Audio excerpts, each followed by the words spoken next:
Hi friends, তোমরা সবাই কেমন আছো? নিশ্চয়ই ভালো আছো। আমিও খুব খুব ভালো আছি, কিন্তু একটু শরীরটা খারাপ হয়ে গেছিলো মিডিলে। শরীরটা খুব অসুস্থ ছিল 2 দিন, তাই তোমাদের কাছে 2-3 দিন ভিডিও দিতে পারিনি, তোমাদের সামনে আসতে পারিনি। আজকে একটা সকাল সকাল ভিডিও নিয়ে এসে পড়লাম। আমি ওটা তোমাদেরকে লাস্টে বলছি, আমার কি হয়েছে না হয়েছে সবটাই তোমাদের লাস্টে বলছি। আর আমি দেখো সবসময় প্রোডাকশন কাজেও ব্যস্ত থেকে, আমার মেয়ে ডান্সে থাকে, তাই আমি তোমাদের ভিডিওগুলো ছাড়তে পারি না। আর আমার কি হয়েছিল আমার সাথে আমি তার সবটাই তোমাদেরকে বলবো। আর এইদিকে দেখো সকালবেলা ব্রেকফাস্ট দিয়ে দিচ্ছি ঠাকুরকে, পরোঠা, সুজি, রসগোল্লা ব্রেকফাস্ট দিয়ে দিচ্ছি। ব্রেকফাস্টটা তোমাদের কাছে শেয়ার করা হয় না, তাই শেয়ার করে দিলাম। সকাল সকাল দুপুরে লাঞ্চটা বানানো হবে। আর এদিকে শিবকে পূজা দিয়ে দিয়েছি। আর আমার ভোলে বাবাকে পূজা না করলে মনটা ভালো লাগে না সারাদিন, তাই ভোলে বাবাকে আগে পূজাটা দিয়ে দিলাম। এদিকে লাঞ্চ রেডি হচ্ছে, লাঞ্চে বসিয়ে দিয়েছি। আমার ভাত হয়ে গেছে লাঞ্চে। আর এদিকে আমার ডালও হয়ে গেছে, ডাল এদিকে বানিয়ে ফেলেছি, ভাত আর ডাল। আর এদিকে ঝিঙে পোস্ত বানিয়ে ফেলেছি, ঝিঙে পোস্তটাও হয়ে গেছে। আর এদিকে আমার দেখো আমি পাট পাতার বড়া, তোমরা কে কে খাও পাট পাতার বড়া জন্য সব কিছু রেডি করে ফেলেছি। আর এদিকে ডাল, আর এদিকে তোমার ঢেঁড়স আর ভাত করলা, আলু কুচু কুচু করে কেটে নিয়েছি, ভাজা করব।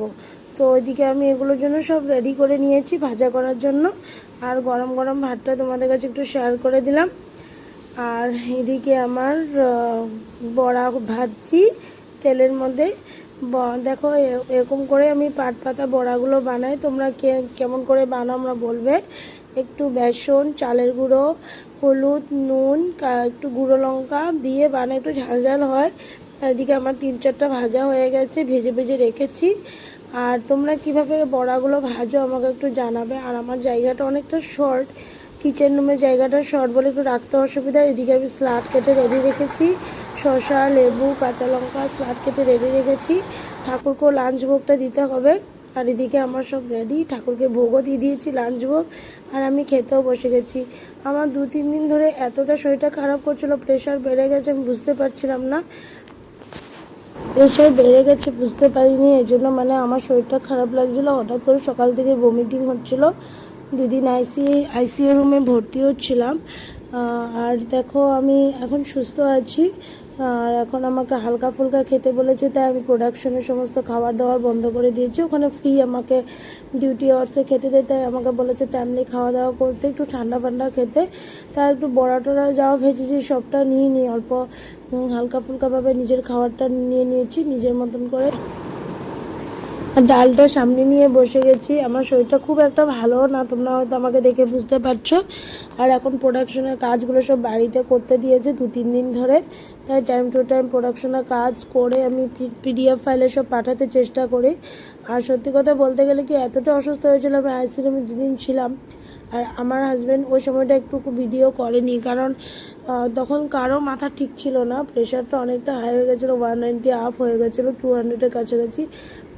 আমার একটু অনেকটা শারীরিক অসুবিধা হচ্ছিল। তাই সবাই বলতো, আমার এখানে তো আমার হাজব্যান্ড আছে আর আমার মেয়ে আছে, মেয়ে তো একদমই ছোট।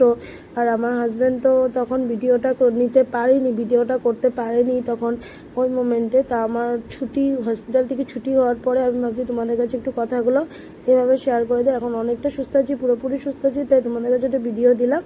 আর আমার মেয়ে ডান্সেও যায়, সবসময় আমার ভিডিওগুলো করা হয় না, আমারও কাজে ব্যস্ত থাকি, আর মেয়েও ডান্সে যায়, তো সবাই ব্যস্ততার মধ্যেই জীবনটা কাটছে, তাই তোমাদের সাথে ভিডিওগুলো করা হয় না।